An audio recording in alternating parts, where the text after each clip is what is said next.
Buenos días. El tema que hoy nos compete explicar en el módulo de hipertensión arterial y también en el módulo de cardiovascular es la fisiopatología de la aterosclerosis. Eh, Podemos decir que la aterosclerosis es un factor de riesgo que sigue siendo la causa principal de muerte y discapacidad prematura en sociedades desarrolladas y se calcula que para el año 2020 las enfermedades cardiovasculares, en particular la aterosclerosis, constituirá la principal causa global de ataque total por enfermedades. El concepto de la aterosclerosis puede considerarse como un proceso multifactorial en el que intervienen factores ambientales y genéticos y que afecta a vasos arteriales, arterias y arteriolas. Es una condición en la cual se deposita material graso en la pared de las arterias, produciendo un engrosamiento, un endurecimiento y finalmente una obstrucción de la luz de las mismas arterias, lo que nos llevaría a una disminución del flujo de sangre a los tejidos afectados. La teoría de Ross supone que es una respuesta a una lesión. En relación a esta teoría, Ross ha sugerido, y es una teoría que es una conversión de varias, que cuando hay una lesión a nivel de los componentes de la pared arterial y arteriolar, empezando con el endotelio, se genera una respuesta inflamatoria a esa lesión, lo que va a iniciar, desarrollar y evolucionar a lo que nosotros llamamos placa ateromatosa. Es un proceso que evoluciona varios decenios. Se cree que se inicia en las edades más tempranas, en la niñez, en relación al tipo de estilo de vida o a la genética. Esta respuesta o esta evolución aterosclerótica evoluciona no en forma lineal, sino por momentos, o sea, en forma discontinua, que generalmente está relacionado por probablemente agresiones más intensas en ciertos momentos que no. Como decimos que es una patología y también un factor de riesgo que afecta a arterias y arteriolas, vamos a recordar que los vasos sanguíneos son las arterias y las venas. Las arterias se diferencian sobre todo de las venas en primer lugar en su función, que es el transporte de sangre oxigenada y con nutrientes a todos los tejidos. De ahí que es la importancia de que esta patología, al afectar esa función de flujo, puede generar enfermedades isquémicas en los diferentes órganos, que pueden ser desde el corazón generando las cardiopatías isquémicas, cerebro produciendo accidentes cerebrovasculares, riñón produciendo patologías renales y también patologías vasculares periféricas. Por ejemplo, aquellas que afectan los miembros inferiores, inclusive a todo lo que es el aparato digestivo, sobre todo intestino grueso, principalmente, e intestino delgado. Aquí podemos recordar la histología de una arteria. Lo que predomina, como vemos, es su gran capa íntima, en la cual podemos observar que la capa más interna, la que está en contacto con la sangre, nosotros las conocemos como capa endotelial, que está formada por células endoteliales. La misma tiene una subcapa que es el subendotelio, el cual está compuesto por algunos tipos de elementos de tipo conjuntivo como proteinglicano, etc. Luego tenemos la lámina elástica interna, que separa la capa íntima de la capa media, que se caracteriza por estar formado por células musculares lisas,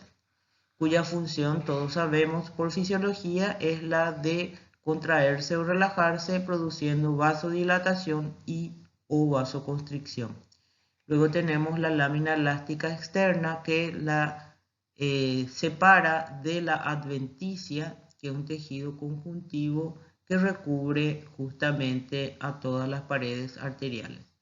Esta capa adventicia se caracteriza por permitir la entrada a su vez de vasas vasorum que van a ingresar a través del grosor de las capas de la pared arterial para nutrir a las células que conforman los vasos arteriales. Aquí podemos observar un esquema de lo que acabamos de explicar para diferenciar el endotelio en la íntima, el músculo liso en la capa media y todo lo que es el tejido conjuntivo o conectivo que justamente caracteriza a la capa adventicia, con las dos láminas elástica interna y lámina elástica externa. Aquí ya podemos observar más de cerca la composición o la estructura de la capa endotelial, que recordemos son células planas cuyas funciones mencionaremos más adelante. Aquí podemos ver una micrografía electrónica que les muestra la constitución de estas células endoteliales. Entonces, ¿por qué hablamos del endotelio? Porque vamos a ver más adelante que el endotelio es una pieza fundamental para el inicio de las patologías, en este caso la aterosclerosis. Entonces, en primer lugar, tenemos que recordar la función endotelial. Es una membrana semipermeable entre la sangre y los tejidos vecinos. Permite el transporte de macromoléculas desde la sangre al espacio intersticial. Es un sensor de los cambios de las fuerzas hemodinámicas y de los cambios de concentración de hormonas circulantes o sustancias locales vasoactivas. Y en respuesta a ciertos estímulos, las células endoteliales sintetizan y liberan diversas sustancias biológicamente activas. En el punto 3, donde dice que es sensor de los cambios de las fuerzas hemodinámicas, es uno de los elementos más importantes para justamente hacer que los vasos sanguíneos puedan relajarse o contraerse en relación a esa fuerza hemodinámica que generalmente se conoce con el nombre de estrés de cizallamiento, que está relacionado con el flujo y la intensidad específicamente y velocidad del flujo sanguíneo que roza al endotelio con más o menor fuerza. También es importante recalcar que esas fuerzas hemodinámicas pueden también diferenciarse en el tipo de flujo, ya que el flujo puede ser laminar o puede ser turbulento. Entonces, generalmente cuando el flujo sanguíneo es laminar, el comportamiento del endotelio es más fisiológico que fisiopatológico. Mientras que si el flujo es turbulento, hace que el endotelio pueda entrar en un estado de estrés y finalmente en un estado de disfunción si el mismo permanece. El endotelio, por lo tanto, participa en las siguientes funciones. En primer lugar, y probablemente el más importante para esta patología y también para la hipertensión arterial, que es la regulación del tono y la permeabilidad vascular. Pero también es importante para mantener la hemostasia y su equilibrio y también evitar grandes respuestas proliferativas celulares, y también puede activarse y generar citoquinas convirtiéndose en una célula inflamatoria que pueda, diríamos entre comillas, actuar como un mecanismo de defensa. El endotelio vascular es un órgano diferenciado del sistema cardiovascular. Por eso que cuando el mismo entra en una disfunción, se pierde el equilibrio de sus funciones fisiológicas, aumentando las posibilidades de que los factores que producen vasoconstricción sean mayores que aquellos factores que puedan producir vasodilatación, rompiendo el equilibrio del tono. Y así otras funciones que son importantes, como la que citamos más arriba, estas posibilidades de perder la capacidad de mantener la hemostasia, sobre todo su equilibrio, aumentando la posibilidad de generar trombos o trombos plaquetarios o trombos rojos, y también en las respuestas proliferativas, permitiendo que, por ejemplo, un tejido pueda hipertrofiarse o convertirse en una célula muy inflamatoria o una célula que produce otro tipo de patología que hablaremos mucho más adelante, que por ejemplo es en la sepsis. Entonces, el endotelio, cuando disfunciona, puede generar varios mecanismos fisiopatológicos y ser el pie inicial de enfermedades del sistema cardiovascular.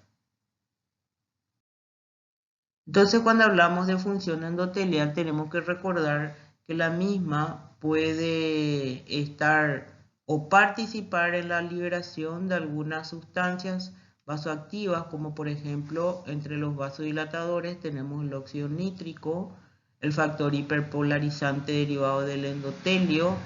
eh,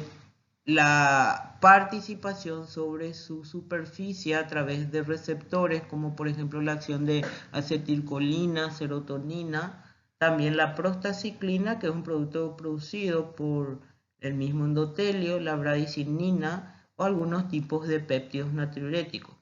Y también tenemos los vasoconstrictores, la endotelina, que es un factor derivado también del propio endotelio, la angiotensina 2, el tromboxano 2, endoperóxidos y prostaglandina H2 que actúan sobre su superficie, activando mecanismos que llevan a la vasoconstricción.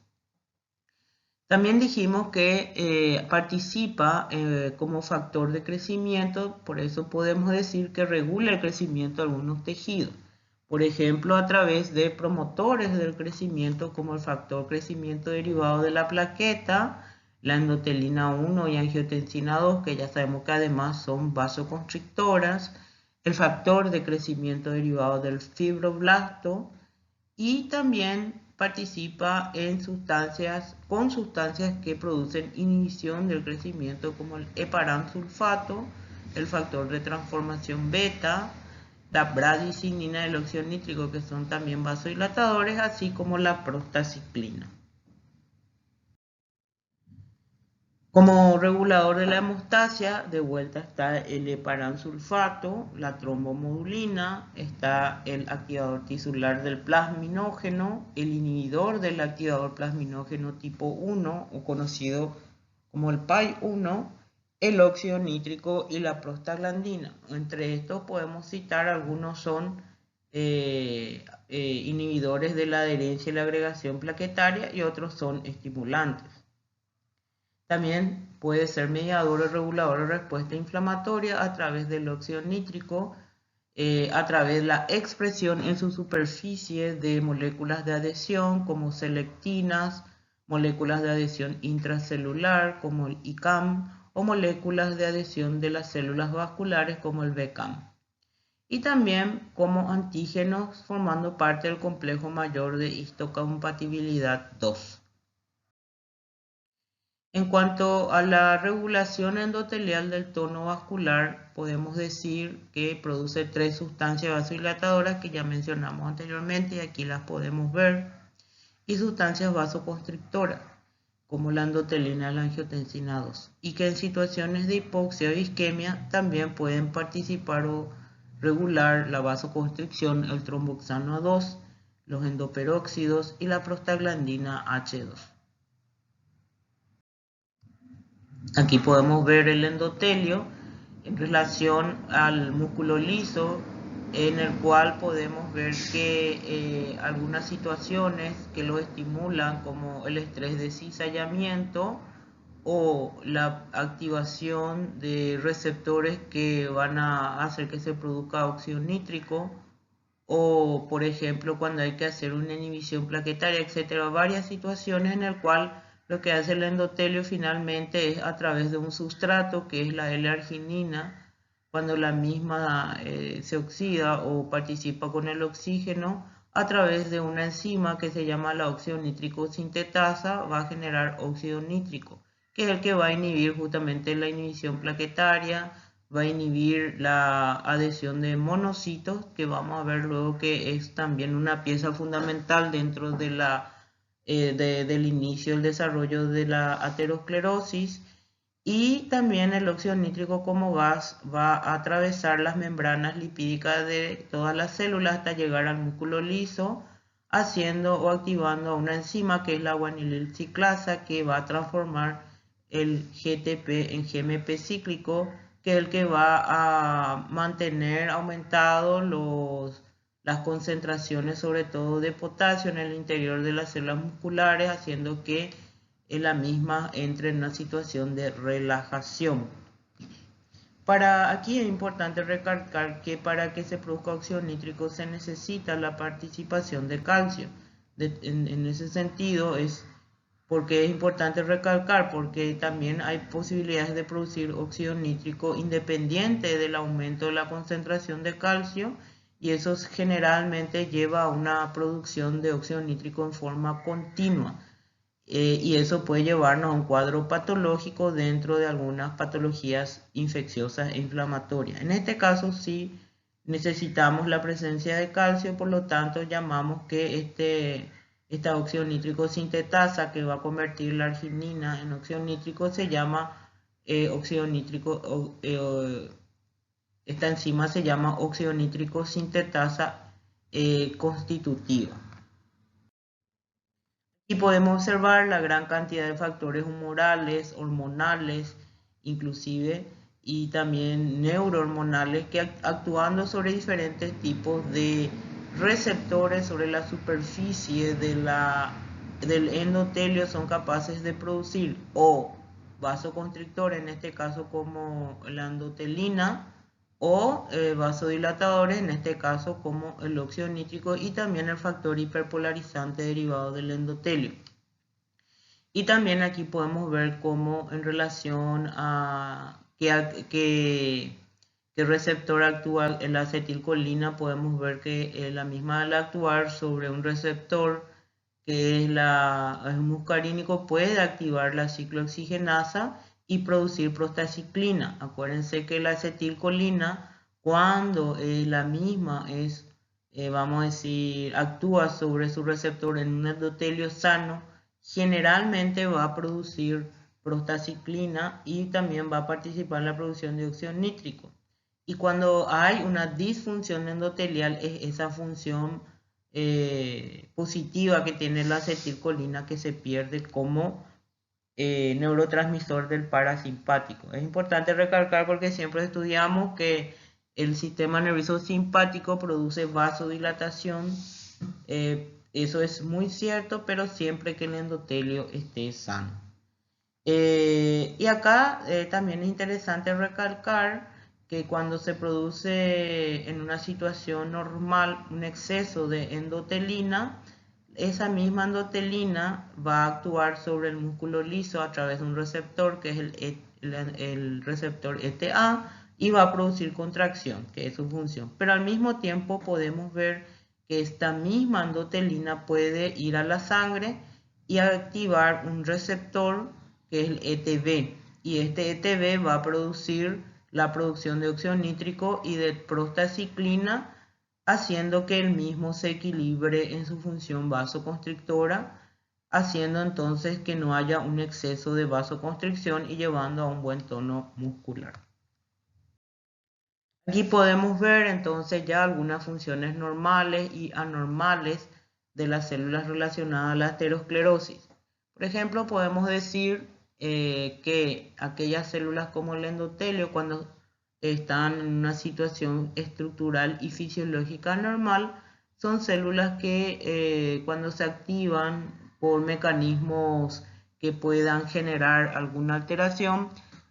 sus funciones normales son las de generar vasodilatación, inhibición de la formación de trombos e inhibición de síntesis de factores de crecimiento del músculo liso, o sea, evita que la arteria en sí y toda su función se vea afectada por algún cambio estructural o funcional. Pero cuando la misma sufre disfunción endotelial, la misma entra en un cuadro anormal, que es la vasoconstricción, que permite la formación de trombos y permite que ingresen sustancias que van a producir factores de crecimiento, y también aumenta mucho la permeabilidad, permitiendo que ingresen células inflamatorias u otros elementos al subendotelio.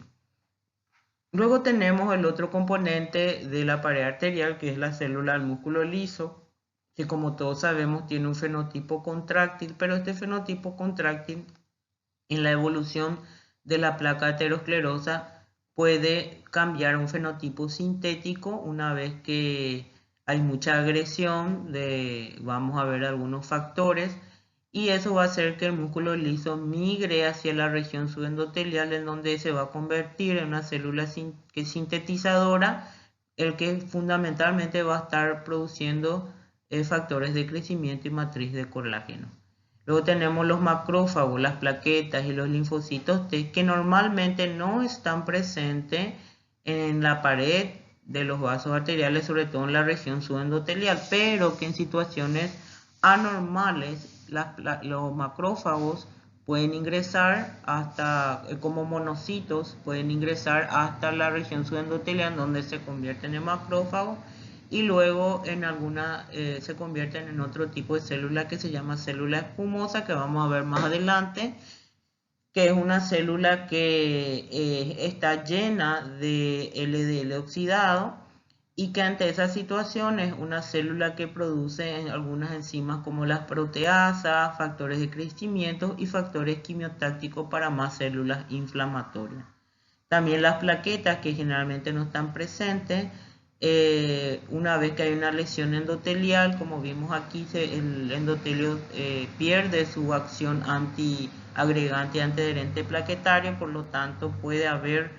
una activación y reclutamiento de plaquetas en donde se encuentre la placa aterosclerótica, y también las plaquetas, como sabemos, son capaces de producir factores quimiotácticos y de crecimiento, como el factor de crecimiento derivado de la plaqueta.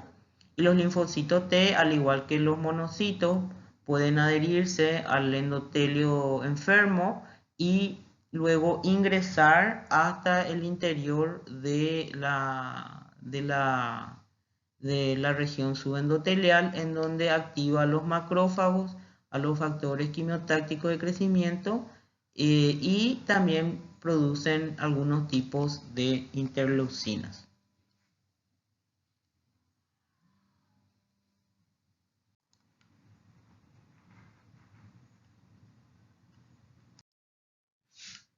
Muy bien, ahora lo que vamos a observar en esta tabla son algunos factores de riesgo que actúan sobre el endotelio o afectan al aparato cardiovascular, generando algunas patologías, entre estos justamente la aterosclerosis. Podemos clasificar estos factores de riesgos en no modificables, modificables y modificadores o agravantes. En primer lugar, los no modificables son estos tres,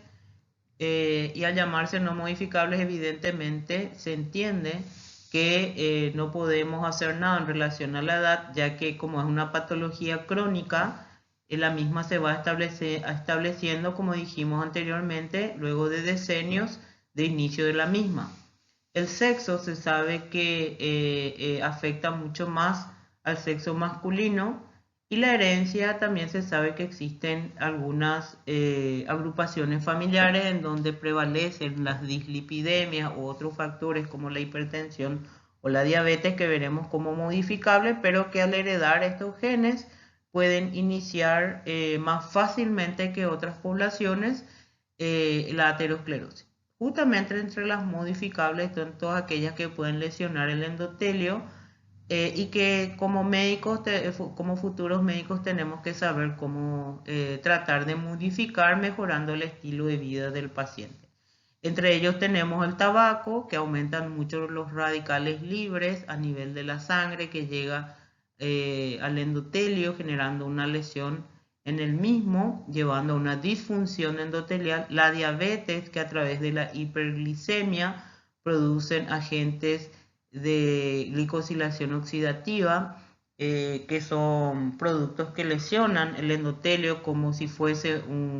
una lipoproteína del tipo LDL oxidada, la hipertensión arterial, que cuando la misma se inicia puede producir un aumento y la intensidad o la velocidad del flujo sanguíneo, aumentando los flujos turbulentos y lesionando de esa forma el endotelio cuando el mismo se vuelve crónica, pero también se sabe que la aterosclerosis forma parte también de la evolución de la hipertensión arterial. Y la dislipidemia, la más importante de ellas, es el aumento de la LDL oxidada, pero no solamente ella, sino también otros tipos de lípidos como los niveles elevados de triglicéridos, de VLDL o los niveles muy bajos del HDL. Entre aquellos que pueden clasificarse como factores de riesgo modificadores o agravantes, tenemos que el hígado produzca una gran cantidad de fibrinógeno, factor 7, la activación constante del inhibidor tisular del plasminógeno. Hay muchas patologías que pueden activar a este inhibidor, que es el PAI-1, la aparición en la mujer de la menopausia, generando en este sentido la disminución de la protección de las hormonas femeninas a las enfermedades cardiovasculares, la aparición de la obesidad, que como dijimos ya en las clases de síndrome cardiometabólico, genera un aumento de producción de lípidos, entre ellos los triglicéridos, y también generan lipoproteínas de muy alta de muy baja densidad, disculpen, las LDL se vuelven muy pequeñas, muy parecidos a las LDL de la diabetes, que generalmente son mucho más liposolubles hacia el tejido o hacia la pared de las arterias. El sedentarismo por disminución del gasto calórico, aumentando la obesidad, pero también disminuyendo la masa magra, como el tejido muscular esquelético o el tejido óseo, la ingesta de altos contenidos de alcohol, la presencia de lipoproteínas, homocisteína, proteína C reactiva y también algunas infecciones que puedan generar una inflamación a nivel del endotelio, como por ejemplo la clamidia, también está el Helicobacter pylori, el citomegalovirus, etc. El daño arterial, el daño endotelial, entonces podemos determinar que sea por desórdenes hemodinámicos, como dijimos anteriormente, que pueden ser por las turbulencias, que la llamamos así al flujo turbulento, que generalmente ocurre en los lugares en donde el vaso arterial es de mayor calibre o en las ramificaciones o cuando pasa de un punto a otro a través de unas válvulas, etc. También este flujo turbulento hace que podamos observar más lesiones a nivel de las ramificaciones de la arteria coronaria izquierda. Por ejemplo, es muy conocido que la aterosclerosis tiene una preferencia por el extremo proximal de la arteria descendente anterior y también la arteria carótida primitiva. Y también se ven estos problemas a nivel de la pared posterior de la aorta abdominal. En cuanto a los lípidos, vamos a ver más adelante, vamos a usar de ejemplo de lesión endotelial y luego de inicio de la aterosclerosis, las dislipoproteinemias y también la hipercolesterolemia, que generan estas dos situaciones, pues generan un daño que va a conducir a una inflamación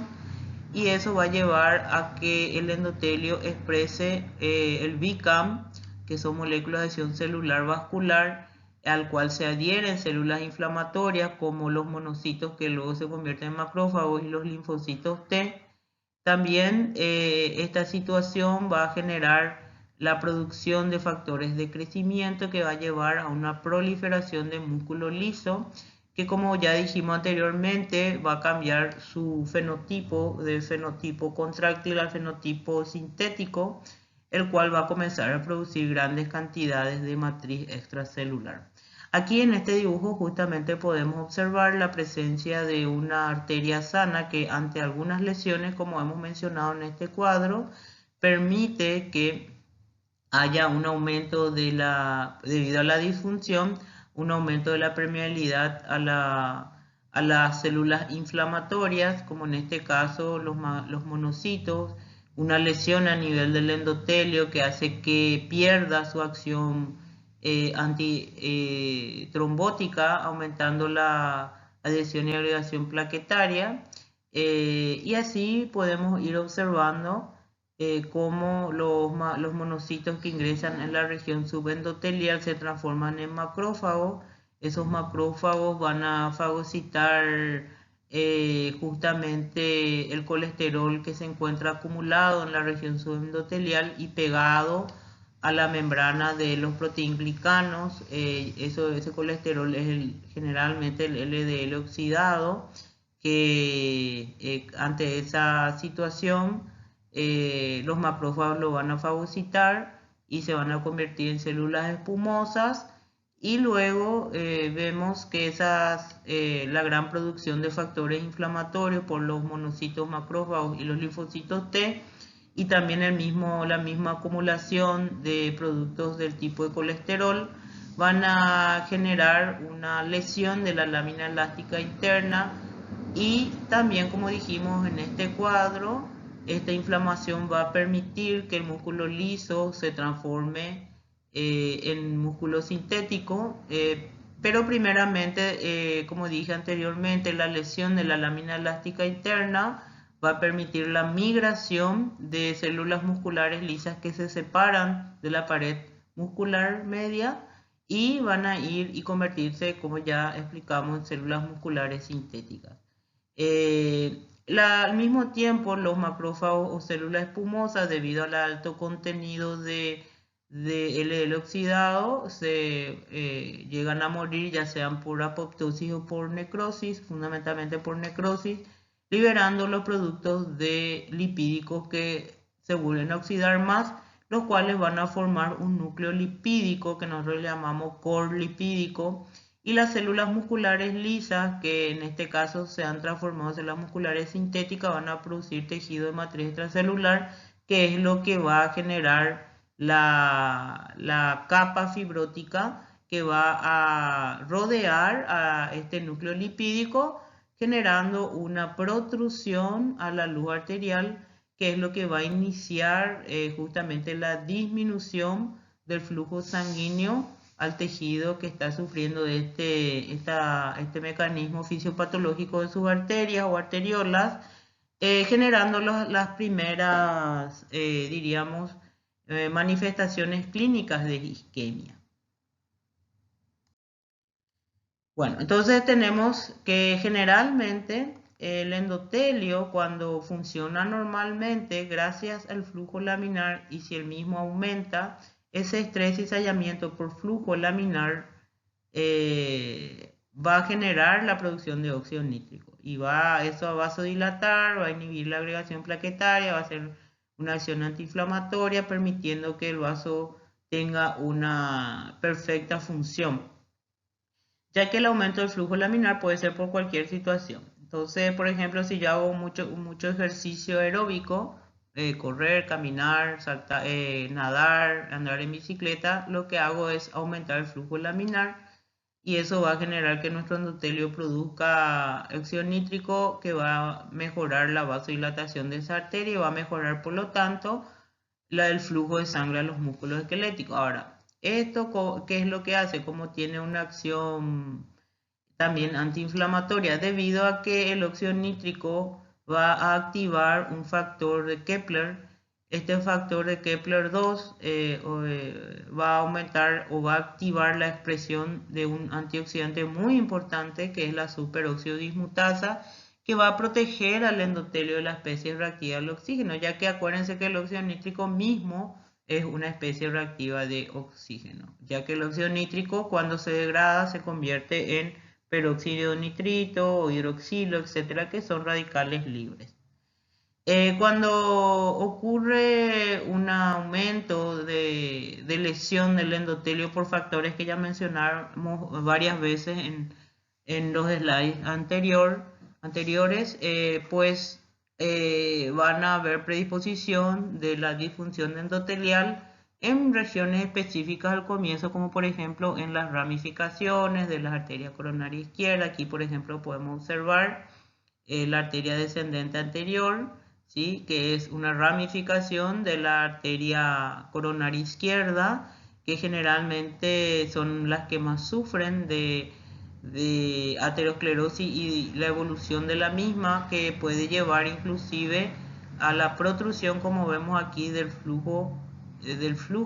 y esa misma placa puede tener un accidente. Nosotros le llamamos accidente de placa, puede fisurarse en algún punto, exponiendo el tejido subendotelial a la sangre, haciendo que se produzca una adherencia y agregación plaquetaria y luego la formación de un trompo rojo, pudiendo llevar a una obstrucción completa de esta arteria,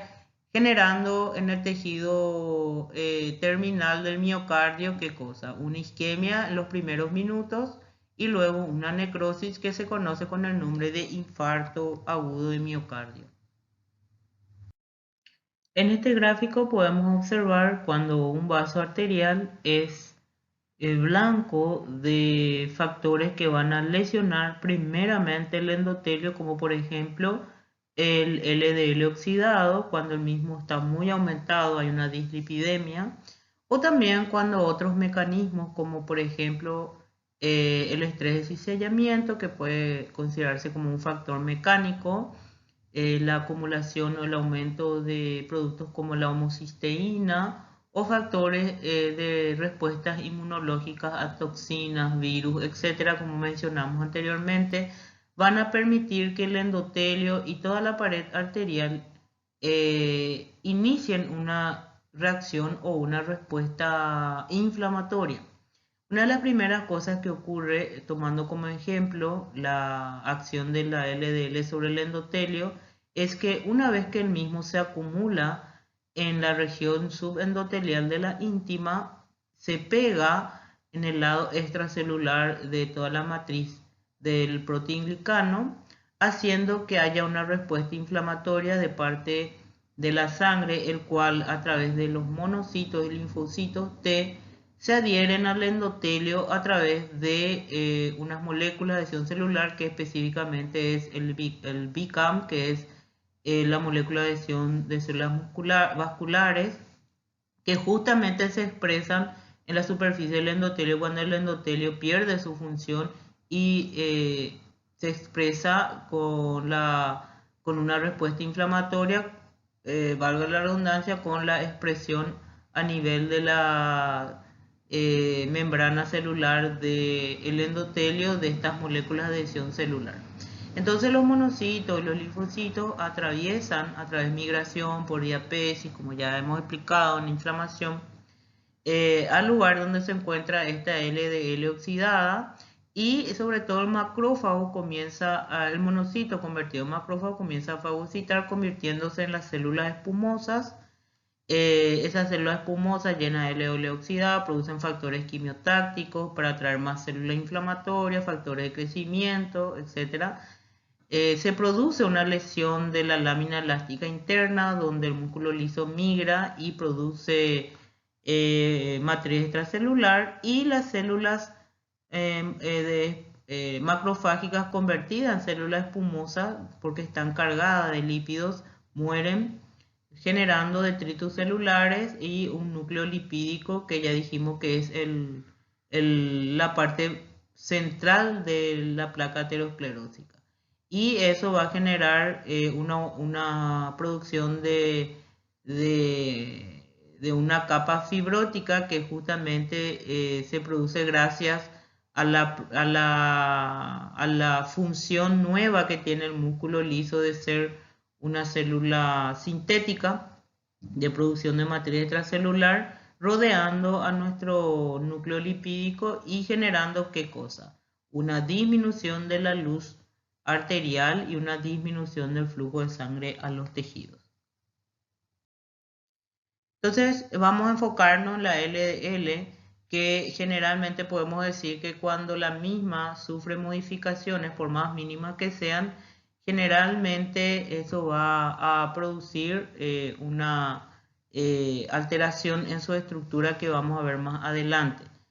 Lo primero que podemos decir es que la alteración más común es que hay una deficiencia en la protección también antioxidante. Pues acordémonos que había un superóxido dismutasa, que cuando hay una disfunción del endotelio, esa función antioxidante se pierde o se pierde parcialmente. También podemos decir que puede haber una acumulación de vitamina E que puede estar disminuido a nivel del endotelio. Y por otro lado, es evidentemente la lipoperoxidación que va a aumentar la producción de productos de especies reactivas al oxígeno, radicales libres como los hidroxiperóxidos, el aldehído, los derivados de los ácidos grasos y oxicolesteroles. En el Harrison van a encontrar más sustancias que se producen que pueden generar también luego una respuesta inflamatoria. La LDL totalmente oxidada ya cambia su estructura por acción de las especies reactivas de oxígeno que están muy aumentados y justamente también además de las especies reactivas de oxígeno que actúan sobre esta LDL oxidándola totalmente, están los lipoperóxidos y los oxicolesteroles que mencionamos anteriormente. La agresión oxidativa es sobre la apoproteína B100, que resulta en su fragmentación en múltiples cadenas peptídicas de menor tamaño, desapareciendo el ligando que permite su unión al receptor para la LDL. Y ahí es donde la LDL ya no puede unirse a su propio receptor en las células periféricas y sobre todo en las células de la vasculatura. Debido a que ha perdido su estructura proteica, la LDL se vuelve una LDL con acción de tipo antígeno, y eso hace que lastimosamente al no poder unirse a sus receptores se una a otros tipos de receptores, y entre ellos se encuentran los receptores barrenderos Scavenger, que son receptores que se encuentran en donde se encuentran en el macrófago, en los fibroblastos, etcétera, haciendo que los mismos los fagociten y se conviertan en las futuras células espumosas. Aquí tenemos la comparación de la LDL nativa, en donde su apoproteína B100 se encuentra estructuralmente normal,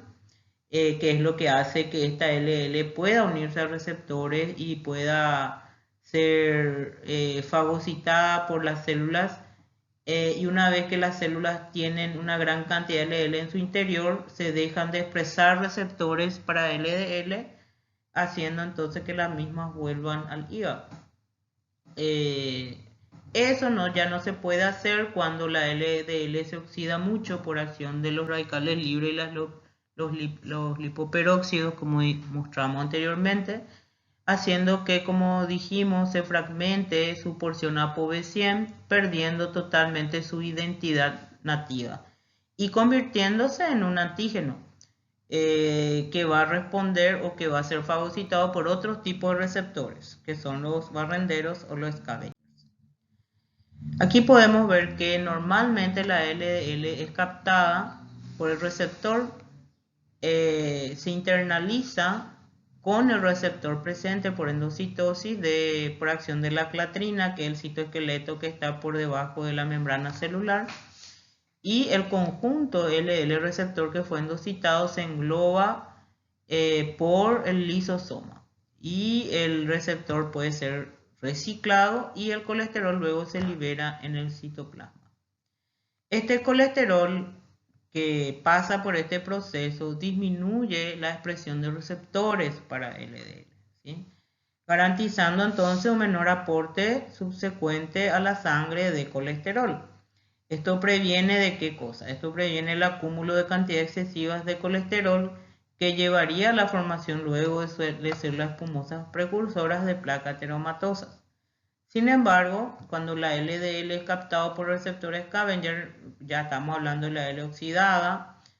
es captado por receptores Scavenger del macrófago, no ocurre ese feedback negativo, de modo que se producen cantidades fatales de lípidos que se acumulan y se convierten cuando son fagocitados por el macrófago en células espumosas. Aquí podemos ver de vuelta todo lo que estuvimos viendo, cómo hay una disminución de la síntesis de LDL. Cuando la misma se acumula, entonces ya no se expresan para que no se acumule dentro de esta célula el colesterol, para que no se convierta en una célula espumosa. Eso se refiere. Entonces, eso ya no se puede hacer cuando la LDL, que normalmente era endocitada, se convierte en una LDL oxidada. Este receptor ya no lo reconoce y ya es reconocido por otro tipo de receptor que ya mencionamos su nombre. Entonces, ¿qué pasa cuando entra y se modifica la lipoproteína? En primer lugar, el endotelio se activa, volviéndose ineficaz como barrera. Aumenta su permeabilidad y facilita la entrada de la LDL a la íntima. La LDL, ¿qué va a hacer? Se va a unir a proteoglicanos, que ya dijimos que se encuentra en la región subendotelial, en donde va a persistir su oxidación. Y en ese sentido, ¿qué va a ocurrir? Pues que los monocitos y los linfocitos T van a atravesar, van a primeramente adherirse gracias a la expresión de moléculas de adhesión celular al endotelio, van a hacer su rolling o su enrolamiento y luego su diapédesis, convirtiéndose luego en células macrofágicas, van a fagocitar a la LDL oxidada, convirtiéndose en la célula espumosa, que es la primera lesión visible que se conoce con el nombre luego cuando uno mira en el microscopio de estría grasa. También podemos decir cómo otros factores hacen que la LDL aumente su entrada a la región subendotelial, como por ejemplo la hipertensión, que acentúa la unión de la LDL a los proteoglicanos en este punto, y también promueve la retención de esas lipoproteínas en la íntima, o sea, evita que la LDL se despegue de los proteoglicanos y puedan volver a la sangre. Lo otro es la diabetes, que en este caso lo que hace es glucosilar a la LDL. Aquí ya no estamos hablando de oxidación, sino de glucosilación, teniendo una misma acción que la oxidación, convirtiéndole a la LDL en una LDL antigénica y proinflamatoria, que también va a producir una disfunción endotelial. ¿Cómo se hace el reclutamiento de los leucocitos y de cuáles? Ya dijimos que se hace el reclutamiento de monocitos y linfocitos T, que normalmente ocurre porque el endotelio expresa las células de adhesión molecular. En el endotelio, estas células son el BICAM en primer lugar, luego el ICAM, selectina E2 y selectina EP. La más importante siempre es la BICAM. Y los linfocitos T, que no se pueden convertir en macrófagos, evidentemente sí son fuentes importantes de citoquinas para empeorar la respuesta inflamatoria a nivel de la pared arterial. En cuanto a cuáles son los quimioatrayentes que producen, porque dijimos que los macrófagos y también el propio núcleo lipídico producen sustancias quimiotácticas, tenemos los factores los factores de colonias de monocitos, la interleucina 8, el interferón inducible, de proteína 10, etc. Y entonces estos son los mecanismos por el cual se producen más reclutamiento de leucocitos. La LDL modificada puede reclutar y inflamar. Reclutar porque estimula el endotelio y a las células musculares lisas, e inflamar porque produce citoquinas proinflamatorias. Vemos aquí la formación de las células espumosas. Ya dijimos que la LDL clásica, clásicos no reconocen LDL modificado, o sea, la LDL clásica, una vez que se oxida, se internaliza dentro de los macrófagos y otras células por receptores Scavenger y no ocurre el proceso de feedback negativo. O sea que acuérdense cuando hablamos que las células, si era con el receptor de la LDL nativa, se dejaba de expresar receptores de LDL, por lo tanto ya no entraba más colesterol dentro de la célula. Pero como la LDL en este caso ya no es nativa, es oxidada, se une a otros receptores que son los Scavenger o barrenderos, y eso no produce la retroalimentación negativa de su producción o de su expresión a nivel de la célula, y se sigue endocitando lípidos, ¿verdad? Generándose lo que se llama célula espumosa, que luego, cuando mueran por el exceso de LDL que han fagocitado, que producen su propio deceso, se convierten en la estría grasa. También es importante recordar lo que ya dijimos, que es que estas sustancias, todo este proceso de producción de LDL, su fagocitosis, su oxidación completa, etcétera, va a generar mayor liberación de citoquinas proinflamatorias. Una vez que ya tenemos formado la estría grasa, pues lo único que ya nos resta es que el mismo tenga que ir aumentando de tamaño. Como dijimos, se inicia con una disfunción endotelial, luego la estría grasa, y luego ya vienen lesiones intermedias que van a terminar en las ateromas, fibroateromas, y luego en los accidentes de placas, que son los que van a producir los cuadros agudos de isquemia. En ese sentido, vamos a ver que la evolución es inicialmente, aquí en este punto, el crecimiento de la placa en un primer momento preserva el diámetro del lumen, no altera el flujo y no hay síntomas isquémicos. Esto sería en este punto, que generalmente en la primera década de inicio de la lesión de la enfermedad, en donde el lumen se mantiene gracias a un remodelado de esta arteria que crece, ante una lesión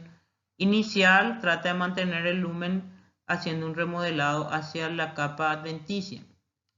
Y también recordar que luego esta evolución va a llegar a lo que es la estría grasa, y luego viene la placa tardía, que es que se supera el agrandamiento compensatorio, que ocurre más o menos al final de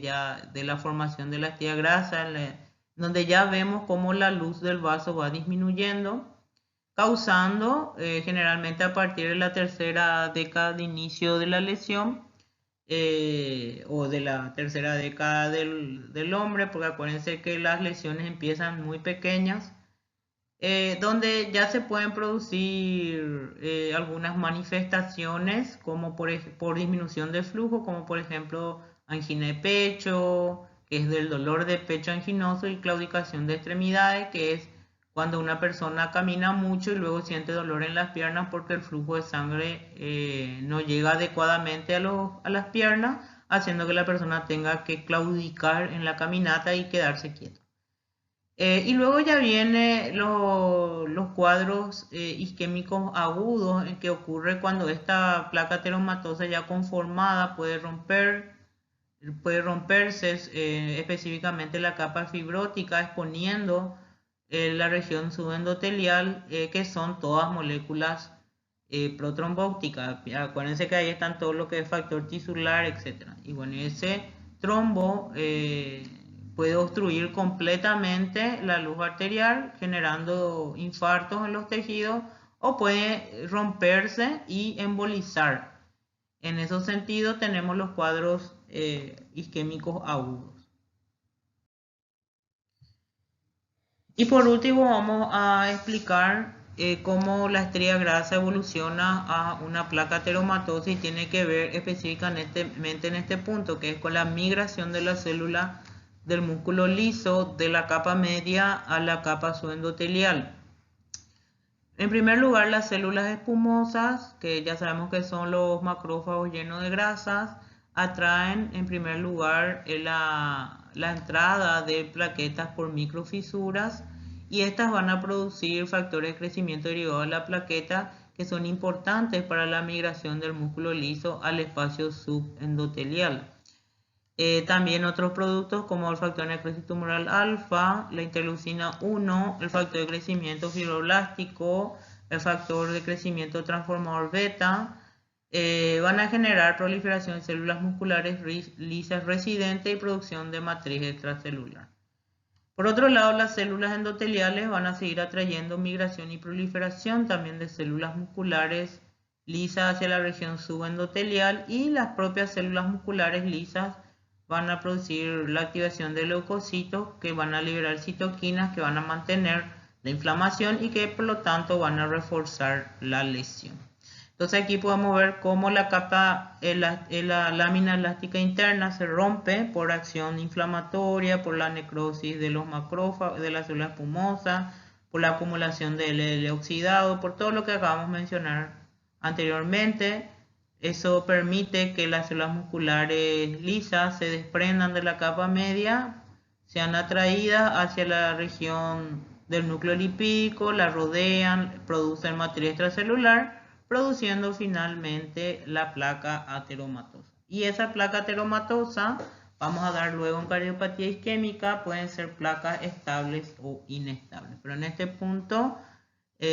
para las patologías vasculares, es aquí donde terminamos la clase. Esperemos que hayan entendido. Les pido que lean de